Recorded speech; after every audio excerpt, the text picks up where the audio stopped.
In this video tutorial, I'm going to show you how to connect your Xbox controller to your iPhone or iPad.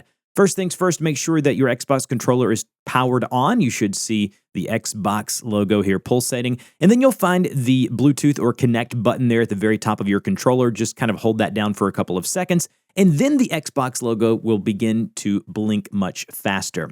Then pick up your iPhone or iPad and make sure that Bluetooth is enabled. So go to your Bluetooth settings, and then under devices at the bottom here, you should see all your connected devices. And if you've done it correctly over on your Xbox controller, you will then see the available device that says Xbox wireless controller there. You want to go ahead and tap into that option under other devices, and then you should see it show up under my devices. Just tap on pair.